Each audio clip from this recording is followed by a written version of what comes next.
Designated hitter and first baseman David Ortiz, better known to baseball fans as Big Papi, recently retired after a 20-year All-Star career and will no doubt have a place in baseball's Hall of Fame. But off the field, Ortiz is aiming to score in the private equity game as well. WSJ sports reporter Matthew Futterman joins us now to discuss. Hi, Matt. This is an interesting career move for Ortiz. No? Really interesting. Really interesting. I mean, I think a lot of people, when he retired, first of all, nobody expected him really to follow through with the retirement given the last season that he had. But sometimes it's good to do that, right? Go out at the top. Yes, that's what he said. He said, I wanted to go out at the top, and also, I mean, he's 40 years old. He said the amount of effort that he had to do to get himself out of bed and get himself onto the field just because he was so sore and sort of banged up after a 20-year career. It hurts now. It hurts, right, exactly. And he just didn't want to do that anymore. Right. So, That makes sense. I got no beef with him on that. But tell us about this.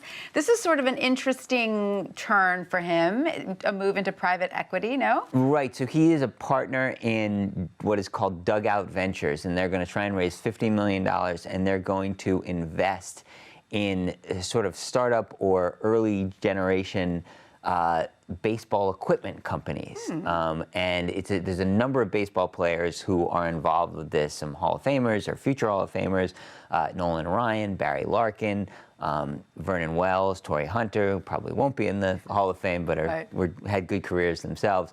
And the idea is they want to attract current baseball players who will sort of serve as guinea pigs for this equipment so they can help figure out which stuff is good and worthwhile, and the stuff that they invest in, those players will sort of endorse and support to try and give their imprimatur, so to speak, to these products. That's sort of how to build the value of baseball players, private equity, and new products. Sounds like a great idea. Is part of it to also promote the sport of baseball? Yeah, I mean, baseball has had a hard few years. I mean, I had a great World Series this year with the Cubs. 40 million people watched Game 7, which is just, eons more than have watched it in recent years.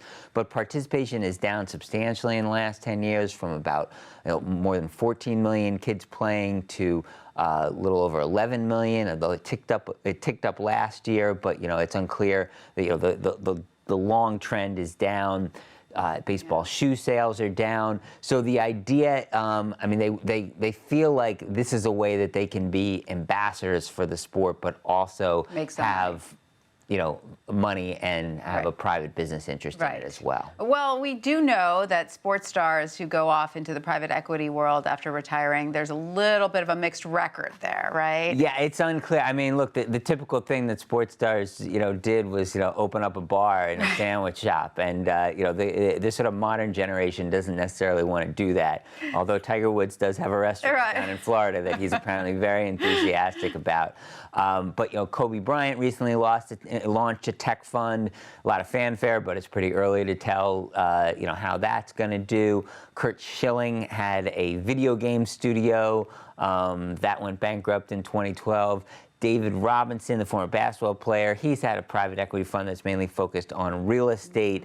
That has some impressive backing, but it's still sort of in the middle of the generation of that fund. It's very fashionable now. It's fashionable because these guys have a lot of money and they want to put that money to work. They're also very competitive, and this is a way to sort of fill that jonesing for competition. It all makes sense. A little hard to read the tea leaves on this one to see where it's going, but at least it's a noble idea. It's a venture. It's a venture. There you go, Matthew Futterman. Thank you for that.